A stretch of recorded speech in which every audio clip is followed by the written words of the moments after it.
ನೀವೀಗ ಕೇಳುತ್ತಿದ್ದೀರಾ ಮಾಹಿತಿ ಖಜಾನೆಯ ಕಾರ್ಯಕ್ರಮಗಳನ್ನು. ಮಾಹಿತಿ ಖಜಾನೆ ಯೂಟ್ಯೂಬ್ ವಾಹಿನಿಗೆ ನನ್ನೆಲ್ಲ ಸಂಯುಕ್ತರಿಗೂ ಆತ್ಮೀಯವಾದ ಸ್ವಾಗತ. ಇಂದು ನಾವು ಮತ್ತೊಂದು ಉಪಯುಕ್ತ ಮಾಹಿತಿಯೊಂದಿಗೆ ಬಂದಿದ್ದೇವೆ. ಈ ವಿಡಿಯೋ ನಿಮಗೇನಾದರೂ ಇಷ್ಟವಾದಲ್ಲಿ ಲೈಕ್, ಶೇರ್, ಕಾಮೆಂಟ್ ಮಾಡಿ ಹಾಗೂ ಇನ್ನು ಹೆಚ್ಚು ಉಪಯುಕ್ತ ಮಾಹಿತಿಯನ್ನು ನಮ್ಮ ಯೂಟ್ಯೂಬ್ ವಾಹಿನಿಯಿಂದ ಏನಾದರೂ ನಿರೀಕ್ಷಿಸುತ್ತಿದ್ದೀರಾ? ನಿರೀಕ್ಷಿಸಿದಲ್ಲಿ ಬೆಲ್ ಐಕಾನ್ ಅನ್ನು ಕ್ಲಿಕ್ ಮಾಡುವುದರ ಮೂಲಕ ಸಬ್ಸ್ಕ್ರೈಬ್ ಆಗಿ.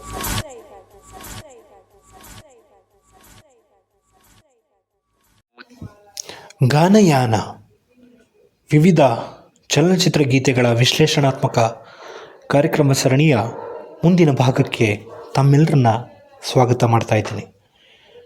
ಭುಜಂಗಯ್ಯನ ದಶಾವತಾರ ಅಂತಕ್ಕಂತಹ ಸಿನಿಮಾದ ಒಂದು ಗೀತೆಯ ವಿಶ್ಲೇಷಣೆಯನ್ನು ನಾವು ಕಳೆದ ಸಂಚಿಕೆಯಲ್ಲಿ ಮಾಡಿದ್ವಿ.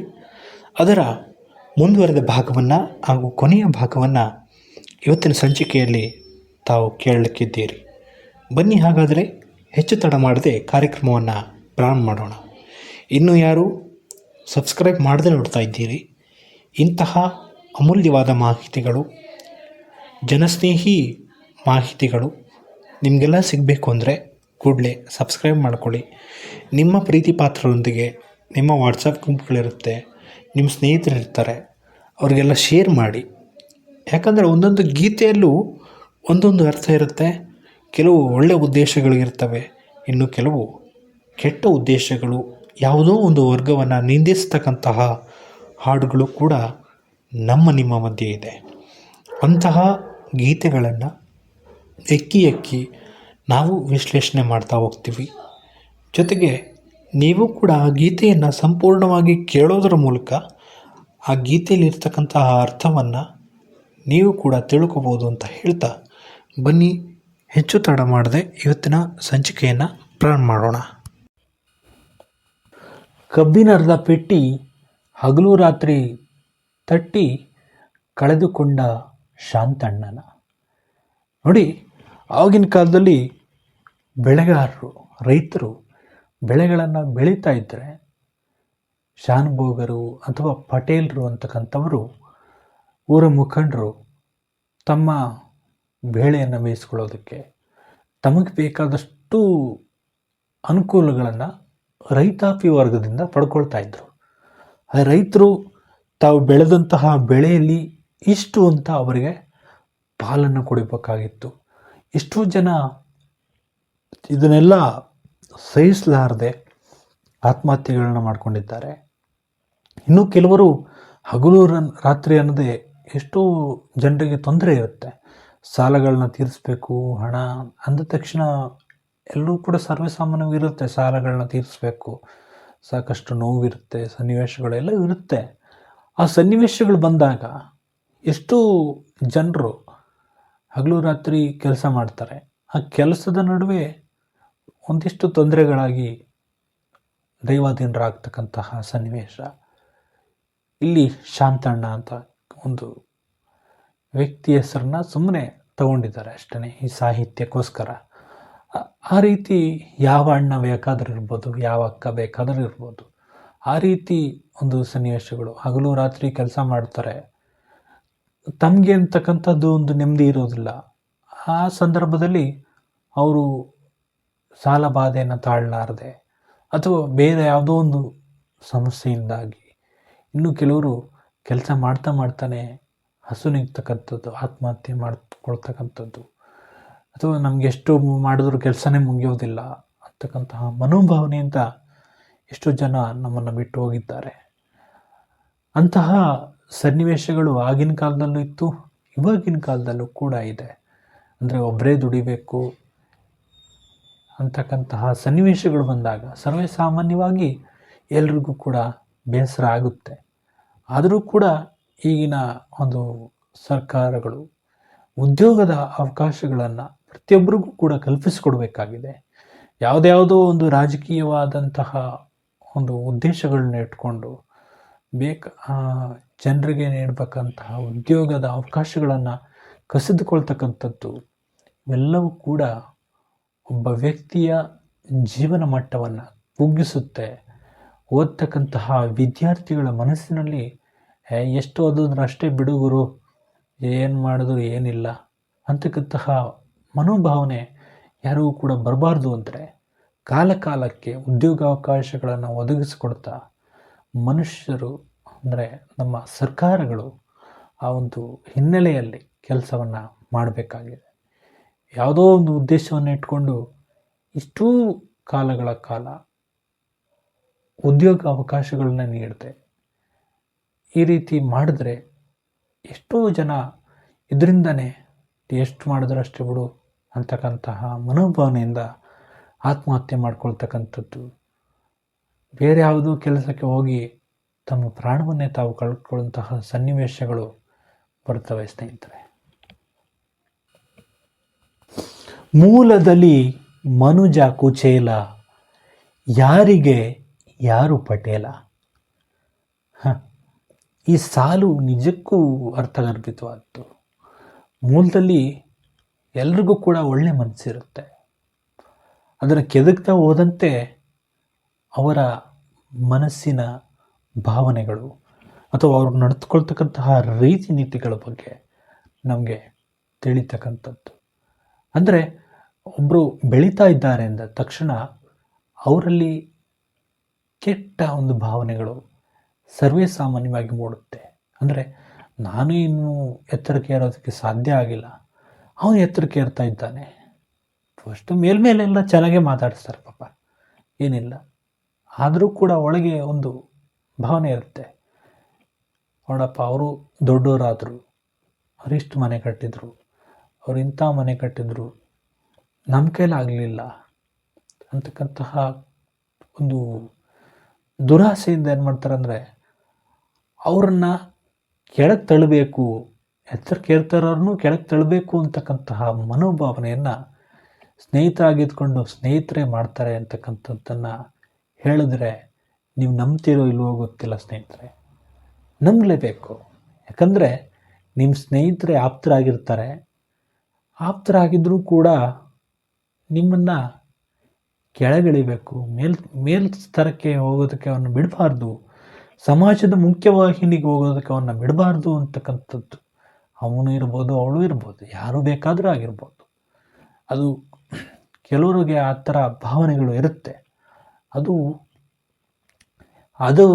ಮೂಡಿ ಏನಾಗುತ್ತೆ ಅಂದರೆ ಯಾರಿಗೆ ಯಾರು ಪಟೇಲ ಅಂತಕ್ಕಂಥದ್ದು. ಅಂದರೆ ಯಾರಿಗೆ ಯಾರು ನಾಯಕರು, ಯಾರಿಗೆ ಯಾರು ಜೀವನವನ್ನು ರೂಪಿಸ್ಕೊಡೋರು ಅಂತಕ್ಕಂಥದ್ದು ಪ್ರಶ್ನೆಯಾಗಿ ಉಳ್ಕೊಳ್ತಾ ಇದೆ. ಅಂದರೆ ಆ ಪಟೇಲರು ಹೇಳಿದಂತೆ ನಡೆಸ್ಕೊಳ್ತಂಥದ್ದು ಆಗಿನ ಕಾಲದ ಒಂದು ಸ್ಥಿತಿ. ಆದರೆ ಇವಾಗ ಏನಾಗಿದೆ ಅಂದರೆ ಕೇವಲ ಒಂದು ಮಾತಿಗೆ ಬೇರೆ ಬೇರೆ ಸನ್ನಿವೇಶಗಳು ಸೃಷ್ಟಿಯಾಗ್ತಕ್ಕಂಥದ್ದು, ಬೇರೆ ಬೇರೆ ವಾತಾವರಣಗಳನ್ನು ಸೃಷ್ಟಿಸ್ಕೊಳ್ತಕ್ಕಂಥದ್ದು ನಮ್ಮ ಜೀವನದ ಒಂದು ಘಟನೆಯಾಗಿ ರೂಪುಗೊಳ್ತಕ್ಕಂಥದ್ದನ್ನು ನಾವು ಪ್ರಮುಖವಾಗಿ ಗುರುತಿಸ್ತೇವೆ. ಕಾಸಿನಲ್ಲಿ ಬರೀ ಆಯಾಸ, ಕಾಯಕವೇ ನಿಜ ಕೈಲಾಸ. ಅಲ್ವಾ ಸ್ನೇಹಿತರೆ? ನಾವು ದುಡ್ಡು ಮಾಡಬೇಕು ಅಂದರೆ ಆಯಾಸ ಅನ್ನೋದಿರುತ್ತೆ, ಕೆಲವರಿಗೆ ನೋವು ಅನ್ನೋದಿರುತ್ತೆ. ಎಷ್ಟೋ ಜನರಿಗೆ ದುಡ್ಡು ಮಾಡೋದಕ್ಕೂ ಕೂಡ ಕಷ್ಟ ಆಗ್ತಕ್ಕಂತಹ ಸನ್ನಿವೇಶಗಳು. ಈಗ ಕೂಲಿ ಕಾರ್ಮಿಕರು ಕೆಲಸ ಮಾಡ್ತಕ್ಕಂತಹ ಸನ್ನಿವೇಶಗಳಲ್ಲಿ ಸಾಕಷ್ಟು ಜನರಿಗೆ ಉದ್ಯೋಗ ಅವಕಾಶಗಳು ಸಿಕ್ಕದೆ ತಮ್ಮ ಒಂದು ಹೊತ್ತಿನ ಊಟಕ್ಕೂ ಕೂಡ ಪರದಾಡ್ತಕ್ಕಂಥದ್ದು, ದುಡ್ಡು ಉಳಿಸ್ಬೇಕು ಅಂತಕ್ಕಂತಹ ಮನೋಭಾವನೆ. ಅಂದರೆ ಅದು ಆ ಉದ್ದೇಶದಿಂದಲ್ಲ, ಒಂದು ಬದುಕು ಮುನ್ನಡೆಸಬೇಕು ಅಂದರೆ ಅವರು ಕ್ಷಣ ಕ್ಷಣಕ್ಕೂ ಕೂಡ ಯೋಚನೆ ಮಾಡ್ತಕ್ಕಂತಹ ಸನ್ನಿವೇಶ ಬಂದಿದೆ. ದುಡ್ಡಿನಲ್ಲಿ ಸಂಪಾದನೆ ಮಾಡುವಾಗ ಆಯಾಸ ಅನ್ನೋದು ಇದ್ದೇ ಇರುತ್ತೆ. ಆ ಆಯಾಸ ಅಂತಕ್ಕಂಥದ್ದು ಇದ್ದರೂ ಕೂಡ ಆ ದುಡ್ಡು ಸಂಪಾದನೆ ಸಾಲದೇ ಇದ್ದಾಗ ಹಲವಾರು ನೋವುಗಳು ಸರ್ವೇ ಸಾಮಾನ್ಯವಾಗಿ ಪ್ರತಿಯೊಬ್ಬರಲ್ಲೂ ಕೂಡ ಮೂಡ್ತಕ್ಕಂಥದ್ದು. ಕಾಯಕ ಅನ್ನೋದು, ಕೆಲಸ ಅನ್ನೋದು ನಿಜವಾದಂಥ ಕೈಲಾಸ ಅಂತಕ್ಕಂಥದ್ದು ಅವರ ಒಂದು ಭಾವನೆಯಾಗಿರುತ್ತೆ. ಪ್ರತಿಯೊಬ್ಬರೂ ಕೂಡ ಕಷ್ಟಪಡ್ತಾ ಇರ್ತಾರೆ, ತಮ್ಮ ಬದುಕನ್ನು ಕಟ್ಕೋಬೇಕು, ತಮ್ಮ ಮಕ್ಕಳಿಗೆ ಏನಾದರೂ ಮಾಡಬೇಕು ಅಂತಕ್ಕಂಥ ಆಸೆ ಇರುತ್ತೆ. ಇನ್ನಷ್ಟೇ ಅಲ್ಲದೆ ಹೆಣ್ಣುಮಕ್ಕಳನ್ನು ಮದುವೆ ಮಾಡಬೇಕು ಅಂತಕ್ಕಂಥ ಒಂದು ಆಕಾಂಕ್ಷೆ ಇರ್ಬೋದು, ಅಥವಾ ಏನೋ ಅವರನ್ನು ಬೆಳೆಸಬೇಕು ಅಂತಕ್ಕಂತಹ ಒಂದು ಸನ್ನಿವೇಶಗಳು ಬಂದಾಗ ಆಗ್ತಕ್ಕಂತಹ ನೋವುಗಳು. ಇನ್ನು ಎಷ್ಟೋ ಜನರಿಗೆ ಚಿಕಿತ್ಸೆಯನ್ನು ಪಡ್ಕೊಳ್ಳೋದಕ್ಕೆ ಹಣನೇ ಇರೋದಿಲ್ಲ. ಆಗ ಒಬ್ಬರೇ ದುಡ್ದಾಗಬೇಕು ಅಂದರೆ ತೀರಾ ಕಷ್ಟಕರ ಸನ್ನಿವೇಶಗಳು ಬರ್ತವೆ. ಇವಾಗಲೂ ಕೂಡ ಸಾಕಷ್ಟು ಜನ ಕಾಲೇಜುಗಳಿಗೆ, ಶಾಲೆಗಳಿಗೆ ಬರ್ತಿರ್ತಾರೆ. ಅಂದರೆ ಕಷ್ಟ ಇದೆ, ಸಹಾಯ ಮಾಡಿ ಅಂತಕ್ಕಂತಹ ಮನೋಭಾವನೆಯಿಂದ ಎಷ್ಟೋ ಜನರಿಗೆ ನಿಜಕ್ಕೂ ಕೂಡ ಅಂತಹ ಸನ್ನಿವೇಶಗಳು ಬಂದಾಗ ಮಗುವಿಗೆ ಆಪ್ರೇಷನ್ ಮಾಡಬೇಕು, ಹಣ ಇಲ್ಲ. ತನ್ನ ಮಗುವನ್ನು ಉಳಿಸ್ಕೋಬೇಕು ಅಂತಕ್ಕಂಥದ್ದು ತಾಯಿಯ ಆಸೆ. ಕೋಟಿ ಕೋಟಿ ಹಣ ಬೇಕಾಗುತ್ತೆ. ಒಂದೊಂದೇ ಕಾಸು ಸೇರಿಸಿ ತಂದರೂ ಕೂಡ ಸಾಲದೇ ಇರತಕ್ಕಂತಹ ಸ್ಥಿತಿ ಕೆಲವು ಪೋಷಕರದಾಗಿದೆ. ಈ ಸನ್ನಿವೇಶ ಎಲ್ಲ ಹೋಗಬೇಕು ಅಂದರೆ ನಮ್ಮ ಎಲ್ಲ ಸರ್ಕಾರಗಳು ಕಾಲಕಾಲಕ್ಕೆ ಉದ್ಯೋಗ ಅವಕಾಶಗಳನ್ನು ಒದಗಿಸಿಕೊಟ್ಟು ಕಾಯಕವೇ ನಿಜ ಕೈಲಾಸ ಅಂತಕ್ಕಂಥದ್ದನ್ನು ಅವರು ನಿಜ ಮಾಡಬೇಕಾಗಿದೆ. ನಾವು ಕೈಲಾಸ ಅಂತ ಹೇಳ್ಬೋದು, ಆದರೆ ಅದು ಕೈಲಾಸ ಆಗಬೇಕು ಅಂದರೆ ನಮ್ಮ ಸರ್ಕಾರಗಳು ಅದನ್ನು ನಿಜ ಮಾಡಬೇಕಾಗತ್ತೆ. ಸಾಕಷ್ಟು ಅವಕಾಶಗಳನ್ನು ಕಲ್ಪಿಸಿಕೊಟ್ಟು ಆ ಒಂದು ಸನ್ನಿವೇಶಗಳನ್ನು ಮಾಡಬೇಕಾಗತ್ತೆ. ಈ ನಿಟ್ಟಿನಲ್ಲಿ ಹಲವಾರು ಹೋರಾಟಗಳು ನಡೀತಾನೆ ಇವೆ. ಆದರೂ ಕೂಡ ಯಾಕೆ ಇಂತಹ ಸನ್ನಿವೇಶಗಳು ಬರ್ತವೆ ಅಂತಕ್ಕಂಥದ್ದು ಕೇವಲ ಪ್ರಶ್ನೆಯಾಗಿ ಉಳ್ಕೊಳ್ತಾ ಇದೆ. ಇನ್ನು ಆ ಕೊನೆಯ ಚರಣದ ಬಗ್ಗೆ ನಾನು ಅಷ್ಟಾಗಿ ನಿಮ್ಮ ಮುಂದೆ ವಿಶ್ಲೇಷಣೆ ಮಾಡೋದಕ್ಕೆ ಹೋಗೋದಿಲ್ಲ. ತುಂಬ ಒಂದು ರೀತಿಯ ಕೀಳು ಮನೋಭಾವನೆಯಿಂದ ಆ ಸಾಹಿತ್ಯವನ್ನು ಬರೆದಿದ್ದಾರೆ. ಆ ರೀತಿ ಮನೋಭಾವನೆ ಯಾರಿಗೂ ಕೂಡ ಇರಬಾರ್ದು. ಕಣ್ಣು ಕಾಣಲಿಲ್ಲ ಅಂದ ತಕ್ಷಣ ಆ ಗೀತೆನ ನೀವು ಪೂರ್ತಿಯಾಗಿ ಕೇಳಿಸ್ಕೊಳ್ಳಿ, ಅವಾಗ ನಿಮಗೆ ಎಲ್ಲ ಅರ್ಥ ಆಗುತ್ತೆ. ಆದರೂ ಕೂಡ ಆ ಸಾಲುಗಳು ಯಾಕೆ ಬೇಕಾಗಿತ್ತು ಅಂತಕ್ಕಂಥದ್ದು ನನ್ನದೊಂದು ಪ್ರಶ್ನೆ ಲೇಖಕರಿಗೆ. ಆ ರೀತಿ ಸಾಲುಗಳು ಬರೆದಾಗ ನಿಜಕ್ಕೂ ಕೂಡ ನೋವಾಗುತ್ತೆ. ಆ ಸಾಲಿನ ಬಗ್ಗೆ ನಾನು ವಿಶ್ಲೇಷಣೆ ಮಾಡೋದಕ್ಕೆ ಹೋಗೋದಿಲ್ಲ. ಕಣ್ಣು ಕಾಣಲಿಲ್ಲ ಅಂದ ತಕ್ಷಣ ಕಣ್ಣು ಕಾಣದೇ ಇರೋರು ದೋಣಿ ಓಡಿಸ್ತಾರೆ ಅಂತಕ್ಕಂಥದ್ದನ್ನು ಅಲ್ಲಿ ಚಿತ್ರಣ ಮಾಡಿದ್ದಾರೆ. ಯಾವಾಗಲಾದ್ರೂ ಅದು ಸಾಧ್ಯ ಇದೆಯಾ? ದೋಣಿ ನಡೆಸ್ತಕ್ಕಂಥದ್ದು ಕಣ್ಣು ಕಾಣದೇ ಇರೋರೆ, ಹೆಣ್ಣು ಕೂಗ್ತಾಳೆ, ಆ ರೀತಿ ಒಂದು ಭಾವನೆಗಳು ಯಾಕೆ ಬೇಕಾಗಿತ್ತು? ನಿಜಕ್ಕೂ ಈ ಗೀತೆಯನ್ನು ಪೂರ್ತಿಯಾಗಿ ಕೇಳಿದಾಗ ನನಗೆ ಆಗಿದ್ದು ಇದೇ ನೋವು. ಹಾಗಾಗಿ ಈ ಗೀತೆಯನ್ನೇ ನಾನು ವಿಶೇಷವಾಗಿ ಇಲ್ಲಿ ಆಯ್ಕೆ ಮಾಡ್ಕೊಂಡಿದ್ದೀನಿ. ಆ ಗೀತೆಯ ಬಗ್ಗೆ ನಿಮಗೆಲ್ಲ ತಿಳಿಸ್ಬೇಕಾಗಿತ್ತು. ಆ ಗೀತೆಯನ್ನು ಯಾರು ಕೂಡ ಕೇಳಿರೋದಿಲ್ಲ ಸರ್ವೇಸಾಮಾನ್ಯವಾಗಿ. ಸಾಕಷ್ಟು ಗೀತೆಗಳಲ್ಲಿ ನಮ್ಮ ಅಂಧ ವ್ಯಕ್ತಿಗಳ ಬಗ್ಗೆ ಹೀನಾಯ ಸ್ಥಿತಿಯಲ್ಲಿ ಹೇಳಿದ್ದಾರೆ.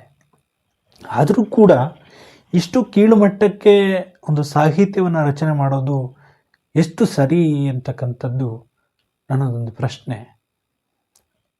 ನಿಜಕ್ಕೂ ನನಗೆ ಈ ಒಂದು ಸಾಹಿತ್ಯ ಕೊನೆ ಚರಣ ಏನಿದೆ ಅದು ನಿಜಕ್ಕೂ ನನಗೆ ನೋವು ತಂದಂತಹ ಆ ಒಂದು ಸನ್ನಿವೇಶ. ಈ ರೀತಿ ಯಾರು ಕೂಡ ಮುಂದಿನ ನಮ್ಮ ಸಂಗೀತದ ಸಾಹಿತಿಗಳು ಯಾರಿದ್ದೀರಿ, ಕೇವಲ ಅಂಧ ವ್ಯಕ್ತಿಗಳನ್ನು ಮಾತ್ರವೇ ಗುರಿಯಾಗಿಸ್ಕೊಂಡು, ಅಂಧ ವ್ಯಕ್ತಿಗಳು ಆ ರೀತಿ ಇರ್ತಾರೆ, ಹೆಣ್ಣಿನ ಧ್ವನಿ ಕೇಳಿದಾಗ ಮಾತ್ರ ಆ ದೋಣಿ ನಡೆಸ್ತಕ್ಕಂತಹ ಗೂಟವನ್ನೇ ಬಿಡ್ತಾನೆ ಅಂತಕ್ಕಂತಹ ಸನ್ನಿವೇಶವನ್ನು ಬರೆದಿದ್ದಾರೆ ಆ ಒಂದು ಸಾಹಿತ್ಯದಲ್ಲಿ, ಆ ಒಂದು ಹಾಡಿನಲ್ಲಿ. ಅದು ಎಷ್ಟು ನೋವು ತಂದಂತಹ ವಿಷಯ. ನನಗೆ ಅದು ತುಂಬ ನೋವಾಯಿತು ಆ ಒಂದು ಹಾಡನ್ನು ಕೇಳಿ. ಹಾಗಾಗಿ ಆ ಗೀತೆಯ ಬಗ್ಗೆನೇ ನಾನು ವಿಶ್ಲೇಷಣೆ ಮಾಡಬೇಕು ಅಂತಕ್ಕಂತಹ ಉದ್ದೇಶದಿಂದ ಆ ಒಂದು ಹಾಡನ್ನು ನಾನು ತಗೊಂಡಿದ್ದೀನಿ. ನನಗೆ ಆ ಒಂದು ಸಾಲು ತುಂಬ ನೋವು ತಂದಂಥದ್ದು. ನಿಮಗೂ ಕೂಡ ಸಾಕಷ್ಟು ಜನರಿಗೆ ಇಂತಹ ಸಾಹಿತಿಗಳು ಏನೆಂದಿರಿ, ನಾವು ಸಾಹಿತ್ಯವನ್ನು ಬರೆಯುವಾಗ ಎಲ್ರಿಗೂ ಕೂಡ ಇಷ್ಟ ಆಗುವ ರೀತಿಯಲ್ಲಿ ಸಾಹಿತ್ಯವನ್ನು ರಚನೆ ಮಾಡಬೇಕು. ಪ್ರಾರ್ಥನೆ ಎಲ್ಲರೂ ಕೂಡ ಮಾಡ್ತಾರೆ, ಕಣ್ಣು ಕಾಣದೇ ಇರೋರು ಮಾತ್ರ ಪ್ರಾರ್ಥನೆ ಮಾಡೋದಿಲ್ಲ. ಆ ಒಂದು ಉದ್ದೇಶವನ್ನು ಕೂಡ ಇಲ್ಲಿ ಈ ಗೀತೆಯಲ್ಲಿ ಬಳಸಿದ್ದಾರೆ. ನಿಜಕ್ಕೂ ಅದು ಎಷ್ಟು ಸರಿ ಅಂತಕ್ಕಂಥದ್ದು ನಾನು ಹೇಳ್ತಕ್ಕಂಥದ್ದು. ಈಗ ನಾನು ಆ ಲೇಖಕರನ್ನ ನಾನೇನು ಹೇಳೋದಕ್ಕಾಗೋಲ್ಲ, ಯಾಕಂದರೆ ನನ್ನ ವಿರುದ್ಧ ಕ್ರಮ ಜರುಗಿಸ್ತಾರೆ ಆಮೇಲೆ ಅದಕ್ಕೆ. ಆದರೂ ಕೂಡ ಆ ರೀತಿ ಯಾರು ಕೂಡ ಸಾಹಿತ್ಯಗಳನ್ನು ಬರೆಯೋಕ್ಕೆ ಹೋಗಬಾರ್ದು. ಮುಂದೆ ನಮ್ಮ ಬರತಕ್ಕಂತಹ ಸಾಹಿತಿಗಳು ಇದನ್ನು ಅರ್ಥ ಮಾಡಿಕೊಂಡು ಅಂಧ ವ್ಯಕ್ತಿಗಳಿಗೆ ಈ ರೀತಿ ಹೀನಾಯವಾಗಿ ಸಾಹಿತ್ಯವನ್ನು ಬರೀತಕ್ಕಂಥದ್ದು, ಅಂಧ ವ್ಯಕ್ತಿಗಳ ಮನಸ್ಸಿಗೆ ನೋವನ್ನು ಉಂಟು ಮಾಡ್ತಕ್ಕಂಥದ್ದು, ಕಣ್ಣು ಕಾಣಲಿಲ್ಲ ಅಂದ ತಕ್ಷಣ ಲವ್ ಮಾಡ್ತಾರೆ, ಪ್ರೀತಿ ಮಾಡ್ತಾರೆ, ಕೇವಲ ಪ್ರೀತಿಗೆ ಮಾತ್ರ ಸೀಮಿತ ಅಂತಕ್ಕಂತಹ ಮನೋಭಾವನೆ ಇಟ್ಕೊಂಡು ಸಾಹಿತ್ಯವನ್ನು ಬರೆಯೋದಕ್ಕೆ ಹೋಗಬೇಡಿ ಅಂತ ಹೇಳ್ತಾ, ನೋಡಿ ಈ ಗೀತೆಯನ್ನು ನೀವು ಸಂಪೂರ್ಣವಾಗಿ ಕೇಳಿಸ್ಕೊಳ್ಳಿ. ಆವಾಗ ನಿಮಗೆಲ್ಲ ತಿಳಿಯುತ್ತೆ ಈ ಗೀತೆಯಲ್ಲಿ ಏನಿದೆ, ಯಾವ ರೀತಿ ಅಂಧ ವ್ಯಕ್ತಿಗಳ ಬಗ್ಗೆ ಈ ಲೇಖಕರು ಬಳಸಿದ್ದಾರೆ ಪದಗಳನ್ನು ಅಂತ. ನಿಜಕ್ಕೂ ನನಗೆ ತುಂಬ ನೋವಾಗಿದೆ. ಆ ನೋವಿನಲ್ಲಿಯೇ ಈ ಕಾರ್ಯಕ್ರಮವನ್ನು ಮುಗಿಸ್ತಾ ಇದ್ದೀನಿ. ಇದನ್ನು ನಾನು 2 ಭಾಗದಲ್ಲಿ ಪ್ರಸಾರ ಮಾಡ್ತೀನಿ. 2ನೇ ಭಾಗದ ಒಂದು ಕಾರ್ಯಕ್ರಮವನ್ನು ನೀವು ಕೇಳಿಸ್ಕೊಳ್ಳಿ ಪೂರ್ತಿಯಾಗಿ, ಆಗ ನಿಮಗೆಲ್ಲ ಅರ್ಥ ಆಗುತ್ತೆ. ಇನ್ನು ಯಾರು ಸಬ್ಸ್ಕ್ರೈಬ್ ಮಾಡದೆ ನೋಡ್ತಾ ಇದ್ದೀರಿ, ನಿಮ್ಮ ಆತ್ಮೀಯರ ಜೊತೆ ಹಂಚ್ಕೊಳ್ಳಿ. ಇನ್ನೂ ಯಾರು ಸಬ್ಸ್ಕ್ರೈಬ್ ಮಾಡಿಲ್ಲ, ಈ ಕೂಡಲೇ ಸಬ್ಸ್ಕ್ರೈಬ್ ಮಾಡ್ಕೊಳ್ಳಿ. ಕರೆಂಟ್ ಸೆಟ್ಟಿಂಗಲ್ಲಿ ಆಲ್ ಅಂತ ಸೆಲೆಕ್ಟ್ ಮಾಡ್ಕೊಳ್ಳಿ. ಆವಾಗ ಮಾತ್ರ ನಾವು ಅಪ್ಲೋಡ್ ಮಾಡುವ ಎಲ್ಲ ವಿಡಿಯೋ ನೋಟಿಫಿಕೇಷನ್ ನಿಮಗೆ ಸಿಗುತ್ತೆ ಅಂತ ಹೇಳ್ತಾ, ಮುಂದಿನ ಕಾರ್ಯಕ್ರಮದಲ್ಲಿ ಭೇಟಿಯಾಗೋಣ. ಅಲ್ಲಿವರೆಗೂ ಶರತ್ಗೆ ಅನುಮತಿ ಕೊಡಿ. ನಮಸ್ಕಾರ.